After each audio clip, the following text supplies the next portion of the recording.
Everyone thought I was just a small-town car mechanic who got lucky marrying a billionaire.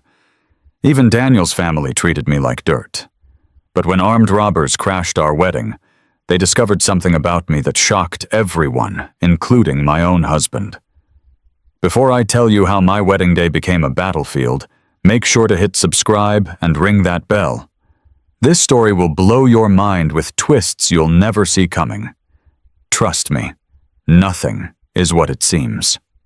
My name is Sarah, and 6 months ago I was just another grease-stained mechanic in a small town called Millfield. I owned a tiny auto repair shop that barely kept me afloat, but it was mine. Every morning I'd tie my hair back, slip into my work coveralls, and get my hands dirty fixing engines. It wasn't glamorous, but it gave me peace after everything I'd been through. That Tuesday in March changed everything. A sleek black Bentley pulled up to my shop, steam pouring from under its hood. Out stepped the most handsome man I'd ever seen. Tall, dark hair, perfectly styled, wearing a suit that probably cost more than I made in 3 months. He looked completely out of place in my little garage. "Excuse me, can you help? My car just died," he said, and his voice was smooth like honey. I wiped my hands on my coveralls and walked over. "Let me take a look." One glance under the hood told me everything. "Your radiator hose burst. It's an easy fix, but you'll need to wait about an hour." He seemed surprised that I knew what I was talking about. Most people assumed because I was a woman, I was just pretending to understand cars.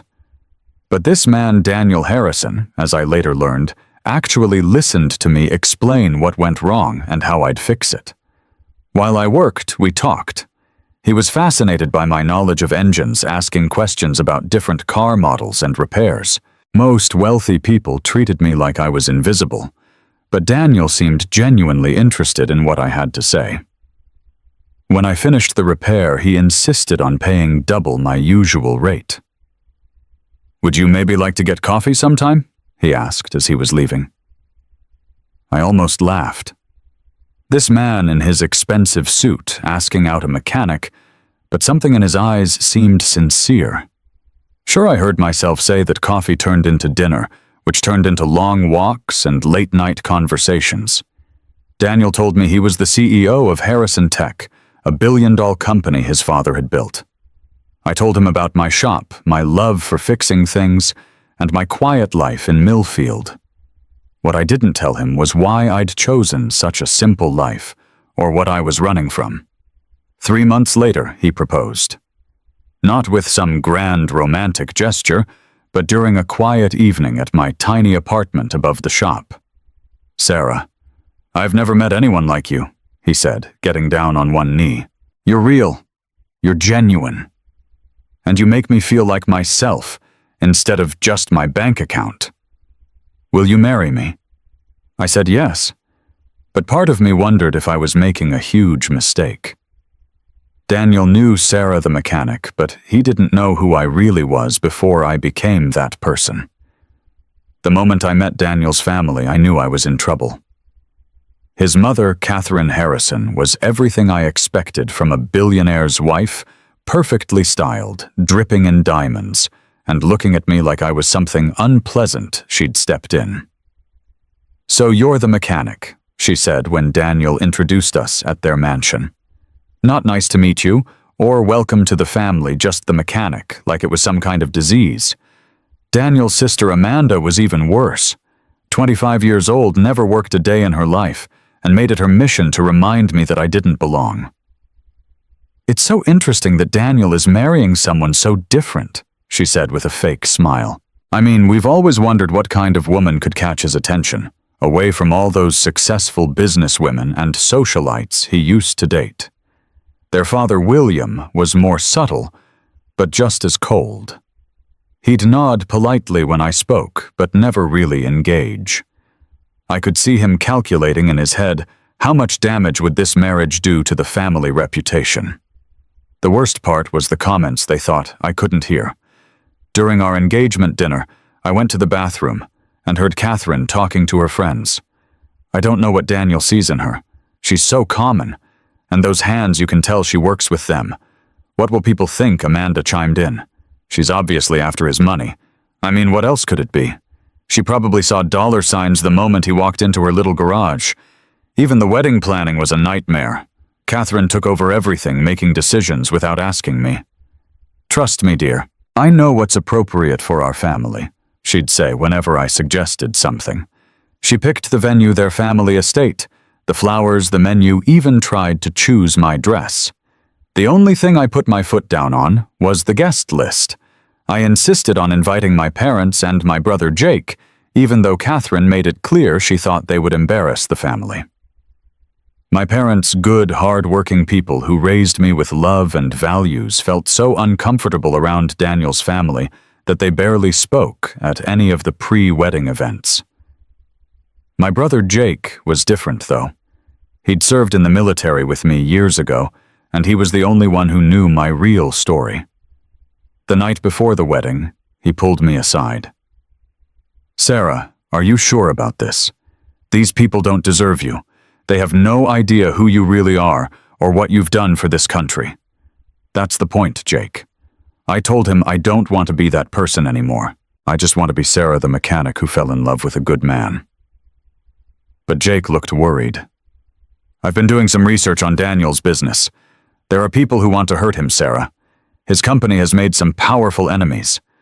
I think you might need to be that person again soon. I brushed off his concerns. After everything I'd been through, all I wanted was a peaceful life. I thought my fighting days were over. The morning of my wedding dawned perfect and clear. I woke up in the guest house on the Harrison estate, sunlight streaming through expensive curtains.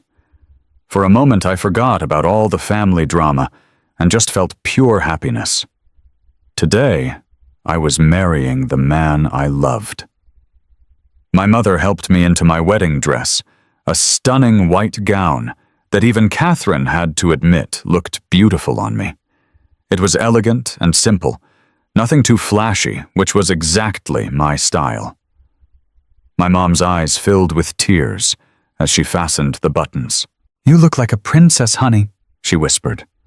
"Your father and I are so proud of you." My bridesmaids, my cousin Lucy, and 2 friends from back home were getting ready around me. They kept commenting on how beautiful everything was, how fancy the estate looked, how lucky I was, and I felt lucky. Despite Daniel's family's coldness, I was about to marry a man who loved me for exactly who I was. The ceremony was set for 4th Husred in the mansion's back gardens. Catherine had hired the best wedding planners in the state, and I had to admit everything looked like something out of a fairy tale. White roses everywhere, hundreds of chairs arranged in perfect rows, an arch covered in flowers where Daniel and I would say our vows. When it came time to walk down the aisle, my heart was pounding with joy. My father took my arm, looking handsome in his rented tuxedo, and whispered, "You ready for this, sweetheart?" I nodded, and then the music started. The doors to the garden opened, and I saw Daniel waiting for me at the altar. He looked incredibly handsome in his black tuxedo, and when our eyes met, his face lit up with the biggest smile I'd ever seen. The walk down that aisle felt like floating. There were nearly 200 guests, politicians, business leaders, socialites, all standing and watching as the mechanic married the billionaire. I could see Catherine in the front row looking elegant, but still somehow disapproving. Amanda sat next to her, whispering something to her friend, but none of that mattered when I reached Daniel. He took my hands and squeezed them, and for that moment we were the only 2 people in the world. "You look absolutely beautiful," he whispered. The ceremony was perfect. We said our vows, Daniel promising to love me exactly as I was, me promising to stand by him through anything. When he slipped the ring on my finger, I felt like the luckiest woman alive. And when the minister said, "You may kiss the bride," and Daniel's lips met mine, I forgot about every cruel comment, every disapproving look, every moment of doubt. We were married. Against all odds, the small-town mechanic had married the billionaire, and it felt like a fairy tale. The cocktail hour after the ceremony was in full swing on the mansion's back terrace. Everyone seemed to be having a wonderful time. The champagne was flowing, the band was playing soft jazz, and the sunset painted everything in golden light. I was finally starting to relax and enjoy myself. Daniel and I were making our rounds, thanking guests for coming, when I noticed something that made my blood run cold. There were waiters circulating with trays of champagne, but something was off about a few of them. Their posture was wrong, too rigid, too alert. Their eyes weren't focused on serving drinks. They were scanning the crowd like they were looking for something. I'd seen that look before. It was the look of soldiers on a mission. I grabbed Daniel's arm. "Something's wrong," I whispered. He looked at me with concern. "What do you mean, those waiters by the back door? They don't belong here." Daniel glanced over and then back at me with a gentle smile. "Honey, you're just nervous. It's normal to feel overwhelmed. This is a big day. I wanted to trust his judgment, but every instinct I developed during my military years was screaming danger. I started looking for exits, counting how many guests were between us, and safety, noting where the security guards were positioned. That's when I saw my brother Jake across the terrace. He was talking to one of the real waiters, but his eyes kept darting around the crowd. He looked just as tense as I felt. Our eyes met across the crowd, and I could see he felt it too. Then everything happened at once. The lights around this terrace suddenly cut out, plunging us into near darkness, except for the string lights in the trees. Someone screamed. Glass shattered. And then I heard the voice that changed everything. "Everyone get down on the ground now." 6 men in dark clothing with masks covering their faces had appeared from different directions surrounding the terrace. They all carried guns, and they moved with the precision of a trained unit. These weren't random robbers. This was a coordinated attack. Guests began screaming and dropping to the ground. I saw Catherine faint dead away, crumpling to the terrace in her expensive dress. Amanda was sobbing hysterically, clutching at some businessman's arm. Daniel's father, William, stood frozen, his face pale with shock. "This is not a robbery," the leader announced, his voice carrying across the terrace. "We want everyone's jewelry, wallets, and phones. Move quickly and no one gets hurt." But I knew better. I'd seen operations like this before. This wasn't about jewelry or money. When professional soldiers disguised as robbers target a specific event like this, they're after something much bigger. Daniel pulled me close, trying to shield me with his body. "It's okay, Sarah. Just do what they say, and we'll be fine." But I was already calculating 6 men, probably more, we couldn't see. Multiple exit points blocked. Innocent civilians everywhere who could get caught in crossfire. And Daniel, my husband of less than an hour, had no idea what was really happening. One of the men approached us, his gun pointed in our direction. "You pretty lady in the wedding dress? Take off that jewelry." All of it. I started to comply, removing my earrings and necklace with shaking hands. Daniel was fumbling with his watch, trying to get it off quickly. The gunman grew impatient. "Faster!" he shouted, grabbing my arm roughly. The force of his grip tore the delicate fabric of my dress sleeve, ripping it halfway off my shoulder. And that's when something inside me snapped. The moment that gunman's hands touched me, 12 years of military training kicked in like muscle memory. The fear, the confusion, the helplessness, it all disappeared, replaced by cold, calculating focus. I'd been Staff Sergeant Sarah Mitchell, U.S. Army Special Forces, before I became Sarah the Mechanic. I'd served 3 tours in Afghanistan, led rescue missions behind enemy lines, and saved more lives than I could count. I'd retired after watching too many good soldiers die seeking peace in my little garage. But peace was over. The gunman who grabbed me made a fatal mistake. He expected a terrified bride, not a trained killer. In one fluid movement, I grabbed his wrist with both hands twisted sharply to break his grip and drove my knee into his solar plexus. As he doubled over, gasping for air, I relieved him of his weapon and brought the butt of the gun down on the back of his head. He crumpled to the ground, unconscious. The entire exchange took maybe 3 seconds. The other 5 gunmen froze in shock. Their partner had just been taken down by a woman in a wedding dress. Sarah. Daniel stared at me like he'd never seen me before, which in a way he hadn't, but I didn't have time to explain. The other gunmen were recovering from their surprise and raising their weapons. I shoved Daniel behind an overturned table and shouted to the crowd, "Everyone stay down and crawl toward the house. Move now." I could hear Catherine somewhere behind me wailing, oh my God, what is happening?" 2 gunmen were advancing on my position using the unconscious man's weapon.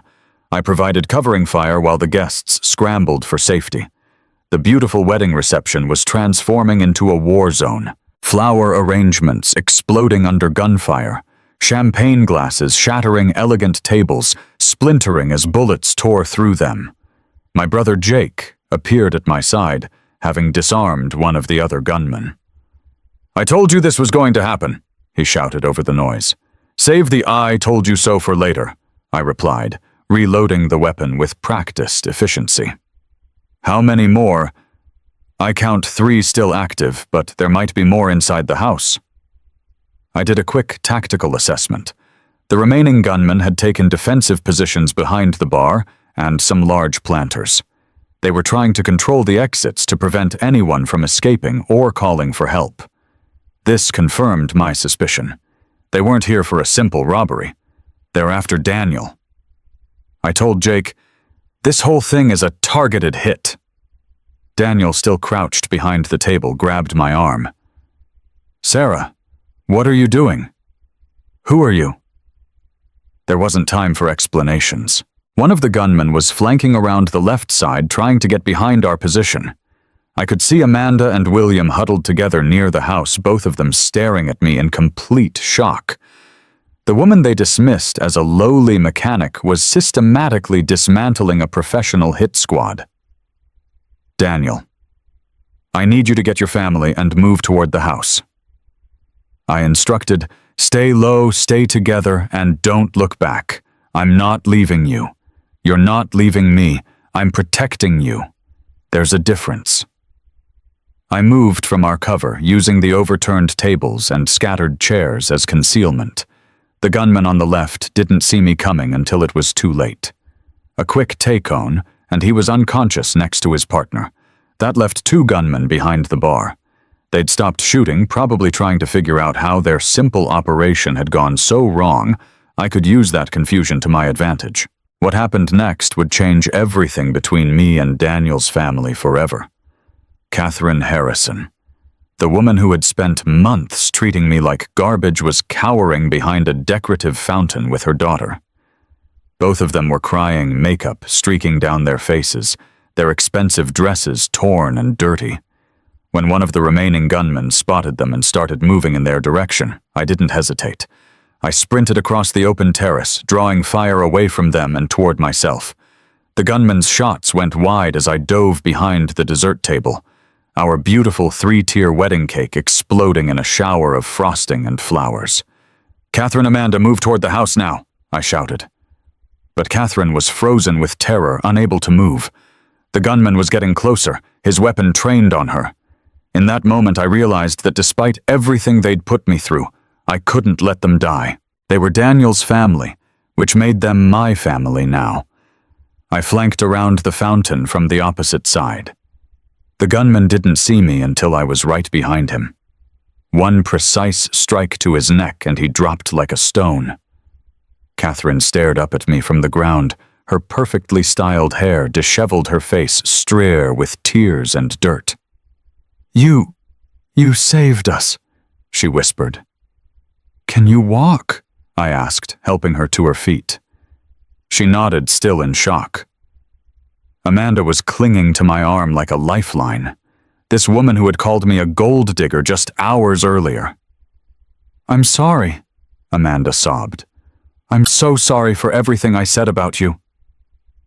"We'll talk later," I told her. "Right now we need to get you safe." There was still one gunman left, and he'd retreated into the house. Jake had secured the perimeter and was helping the remaining guests evacuate, but we couldn't leave while there was still a threat inside. Daniel appeared at my side, looking at me with a mixture of awe and confusion. "Sarah, I don't understand what's happening. How do you know how to do all this?" I took his hands, my wedding dress torn and stained with grass and dirt, my hair falling out of its elegant updo. "Daniel, before I was a mechanic, I was a soldier. Special Forces. I've been trying to leave that life behind, but it looks like that life just caught up with us." His eyes widened. "You were in the military for 12 years, 3 tours in Afghanistan. I retired as a staff sergeant and moved to Millfield because I wanted peace. I wanted to fix engines instead of other things." William Harrison, who had barely spoken to me during our entire engagement, stepped forward. "You mean you've been trained for this? For combat?" "Yes, sir." He looked at his unconscious attackers, scattered around the terrace, then back at me. "You saved our lives. I saved my family's lives," I corrected. The sirens were getting closer, but we still had to secure the house. Jake and I moved through the mansion, methodically clearing each room. We found the last gunman trying to escape through a back window. He surrendered without a fight when he realized he was alone and outgunned. By the time the police and FBI arrived, we had all 6 attackers secured and zip-tied with decorative ribbon from the wedding decorations. The agents were stunned to find that the victims had already handled the situation. "Ma'am, can you explain what happened here?" the lead FBI agent asked me. I looked down at my ruined wedding dress, then at Daniel and his family, who were all staring at me like they were seeing me for the first time. "Some men tried to hurt my family," I said simply. "I didn't let them." The investigation that followed revealed everything. The attackers weren't random criminals. They were hired mercenaries sent by Harrison Tech's biggest competitor. Daniel's company had developed new technology that would revolutionize data security. And rather than compete fairly, their rivals had decided to eliminate Daniel permanently. The FBI agent who debriefed us, Agent Martinez, knew my military record. "Staff Sergeant Mitchell," he said, shaking my hand. "I've read about some of your missions overseas. Your country owes you a debt of gratitude." Daniel's jaw dropped. "Staff Sergeant, your wife is a decorated war hero, Mr. Harrison." Agent Martinez explained. "She led rescue operations that saved hundreds of lives. The Army didn't want to let her go when she retired. After the agents left and the crime scene was processed, Daniel's family and I sat in the mansion's living room. The silence was deafening. Catherine kept staring at me like she couldn't reconcile the woman who had saved her life with the mechanic she'd been insulting for months. Finally, William spoke up. "Sarah, I owe you an apology. We all do. We judged you based on your profession, your background, things that don't matter at all. We never bothered to really know who you were." Catherine was crying again, but these were different tears than before. "You could have let them. You could have just protected Daniel and left us after everything we said about you, everything we did." "You're Daniel's family," I said. "That makes you my family. Family protects family no matter what." Amanda, who had been quiet since the attack, finally spoke. "I called you a gold digger. I said you weren't good enough for my brother. But you're the strongest, bravest person I've ever met. I don't deserve your forgiveness, but I'm asking for it anyway." I looked at this young woman who had made my life miserable for months, now humbled and ashamed. "Amanda, we all say things we don't mean when we're scared or threatened. You were scared of change, of someone new joining your family. I understand that." Daniel took my hand. Why didn't you tell me about your military service, about what you'd done?" I sighed, suddenly feeling exhausted. The adrenaline was wearing off, and the full weight of the day was settling on my shoulders. Because I wanted to be someone different. I wanted to be Sarah, the mechanic who fell in love with Daniel the man, not Daniel the billionaire CEO, who married Staff Sergeant Mitchell the war hero. I wanted our love to be simple and real, not complicated by what I used to be. "But this is who you are," he said. "All of it. The mechanic, the soldier, the woman who saved my family. I fell in love with your strength and your kindness, and now I understand where they came from." Catherine stood up and walked over to me. For a moment I thought she might still be angry, but instead she pulled me into a hug. "Welcome to the family, Sarah," she whispered. "The real family. I'm sorry it took almost losing you to realize what we had." The weeks following our eventful wedding were strange and wonderful. The media had gotten hold of the story. "Manic Bride Defeats Wedding Crashers" was the headline that followed us everywhere. But more importantly, my relationship with Daniel's family had completely transformed. Catherine started visiting my garage regularly, genuinely interested in learning about car repair. "I've never actually understood how anything mechanical worked," she admitted one afternoon while I was replacing brake pads on her Mercedes. "I just assumed someone else would always handle it for me." Amanda asked if she could volunteer at a veteran support center I'd started donating to. "I want to do something meaningful with my life," she told me. "Something that would make you proud to call me your sister-in-law." William, the man who had barely acknowledged my existence, became one of my strongest supporters. He used his business connections to help other veterans find jobs and housing. "You opened my eyes to what real service looks like," he said. But the biggest change was with Daniel. Learning about my past didn't drive us apart. It brought us closer together. He started asking me about my experiences overseas, not out of morbid curiosity, but because he wanted to understand every part of the woman he'd married. "I feel like I know you better now," he told me one evening as we sat on the porch of our new house. A compromise between his mansion and my tiny apartment.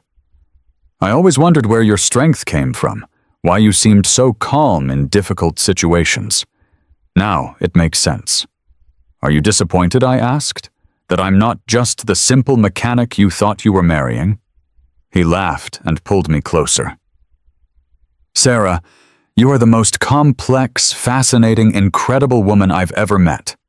You're a war hero who chose to find peace in fixing engines. You're strong enough to take down armed men, but gentle enough to forgive people who treated you badly. You're exactly who I thought I was marrying, and so much more." The funny thing is, my military background actually helped with Daniel's business. Harrison Tech started developing security systems for military contractors, and my experience proved invaluable. I went from being seen as an outsider who didn't belong in Daniel's world to being recognized as someone who brought unique value to it. Jake, who had been so worried about the wedding, became a regular fixture at family dinners. "I'm glad you married him," he told me one Sunday afternoon. "Not because he's rich, but because he loves all of you, not just the parts he thought he understood." 6 months later, Daniel and I renewed our vows in a small private ceremony, just family and close friends. This time there were no armed gunmen, no family drama, no class conflicts, just love, understanding, and the promise of a future built on truth instead of assumptions.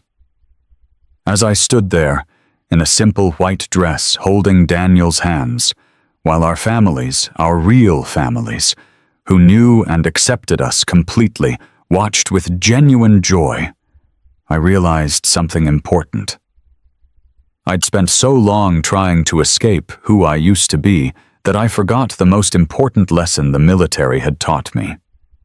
You don't have to choose between strength and peace. You can be both warrior and healer, protector and lover, complex and simple, all at the same time. Sometimes the people who seem the most ordinary are hiding the most extraordinary stories. Sometimes the person you think you know best is full of surprises. And sometimes it takes a crisis to show people who you really are, and to discover that being truly known is better than being safely misunderstood. My name is Sarah Harrison, and I'm a mechanic who fell in love with a billionaire. I'm also a decorated war veteran who saved her new family's lives on her wedding day. Both of those things are true, and both of them make me who I am. The woman who can fix your car and protect your life, who chose love over fear, and who learned that the right family will love you, not despite your secrets, but because of your strength. That's my story, and I'm proud of every part of it. What would you have done in my situation? Would you have revealed your past to Daniel before the wedding? Or do you understand why I kept it secret? Have you ever been surprised by discovering someone's hidden strengths? Let me know in the comments below. And if this story shocked you as much as it shocked Daniel's family, don't forget to like this video and subscribe for more incredible true stories. Hit that bell icon, because trust me, the stories I share will leave you speechless. Until next time, remember that everyone you meet is fighting battles you know nothing about.